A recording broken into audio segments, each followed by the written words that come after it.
بسم اللہ الرحمن الرحیم۔ Characteristics of good hypothesis. Hypothesis کے خصوصیات۔ ہائپوتھیسس کی پہلی خصوصیت یہ ہے it is based upon the observation. یہ مشاہدات کی بنیاد پہ پیش کیا جاتا ہے۔ جب ایک سائنسدان، ایک بایولوجسٹ آبزرویشن کرے، اس آبزرویشن کے بعد مشاہدات کی روشنی میں وہ آبزرویشن کو پیش کرتا ہے۔ مثال کے طور پر ہم نے پہلا مفروضہ پڑھا، plasmodium is the cause of malaria. تو اس سائنٹسٹ نے آبزرویشن کیا، ملیریل پیشنٹ کے بلڈ کو لیب میں مائکروسکوپ کے ذریعے آبزرو کیا، تو اس نے وہاں پہ اس بلڈ میں پلازموڈیم دیکھ لیے۔ تو اس کے بعد انہوں نے مفروضہ پیش کیا، plasmodium is the cause of malaria. So یہ بات واضح ہو گئی کہ it is based upon the observation.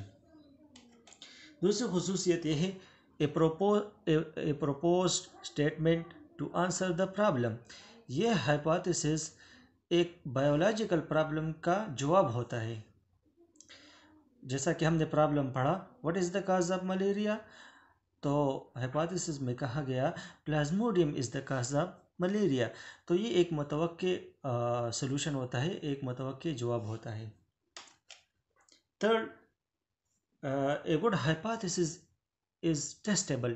اس کا مطلب یہ ہے کہ ہائپوتھیسس کو ایکسپیریمنٹ کے ذریعے ٹیسٹ کیا جا سکتا ہے، اس کو تجربے کے مرحلے سے گزارا جا سکتا ہے۔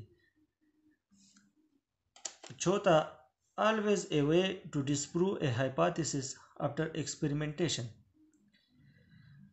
ہائپوتھیسس کی چوتھی خصوصیت یہ ہے کہ اس کو غلط ثابت کیا جا سکتا ہے۔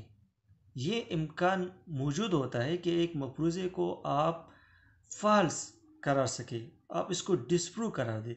یہ لازمی نہیں کہ ہر ہائپوتھیسس وہ صحیح ہو۔ اگرچہ ایک سائنٹسٹ نے آبزرویشن کی ہے، مشاہدات کیے، اور اسی مشاہدات کی روشنی میں اس نے مفروضہ پیش کیا، لیکن تجربے کے بعد وہ مفروضہ غلط ثابت ہو سکتا ہے۔ تو یہ چار خصوصیات ہیں۔ چوتھا سٹیپ ہے deduction. Deductions are the logical consequences of hypothesis. یہ ایک مفروضے کا منطقی نتیجہ ہوتا ہے۔ یہاں پہ سائنسدان ایکسپیریمنٹ نہیں کرتا، بلکہ لاجک کو استعمال کرتے ہوئے ایک مفروضہ سے نتائج اخذ کرتا ہے۔ We can say in other words, the biologist takes hypothesis as true and draws out the expected result called deduction۔ Biologist کچھ وقت کے لیے ہائپوتھیسس کو صحیح مانتا ہے اور اس ہائپوتھیسس سے متوقع رزلٹ اخذ کرتا ہے، اور ڈیڈکشن میں وہ دو الفاظ استعمال کرتا ہے، if اور then، اگر تو پھر۔ فار ایگزامپل، سائنٹسٹ نے مفروضہ پیش کیا plasmodium is the cause of malaria, تو دوسرا سائنسدان یا وہی سائنسدان اس سے ایک نتیجہ اخذ کرتا ہے جس کو ڈیڈکشن کہتے ہیں۔ تو وہ نتیجہ کچھ اس طرح ہے، وہ کہتا ہے if plasmodium is the cause of malaria, اگر پلازموڈیم ملیریا کا سبب ہے، then all malarial patients should have plasmodium in their blood، تو پھر ایسا ہونا چاہیے کہ تمام ملیریل پیشنٹ کے بلڈ میں پلازموڈیم ہونا چاہیے۔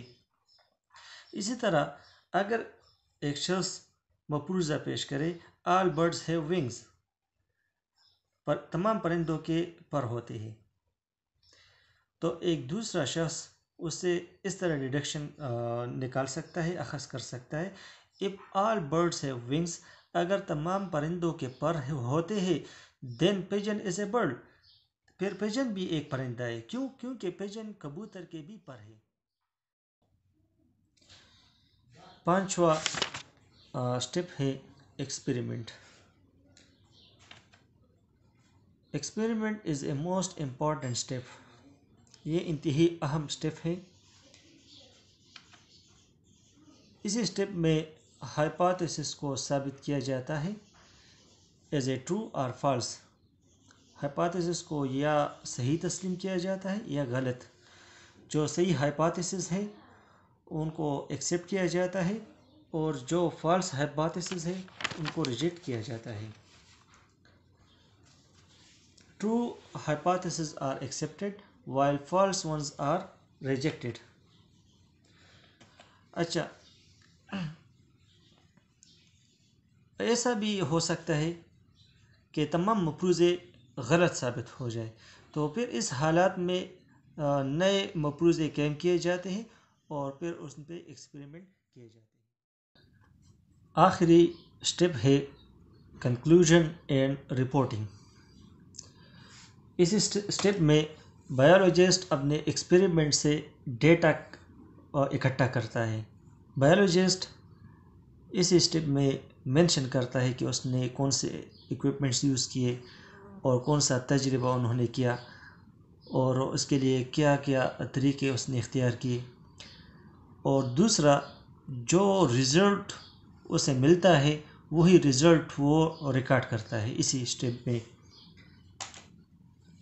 پھر جو ڈیٹا اس کو ملتا ہے نا، تو وہ اس کو انالائز کرتا ہے تاکہ وہ کچھ کنکلوژن ان سے حاصل کر سکے.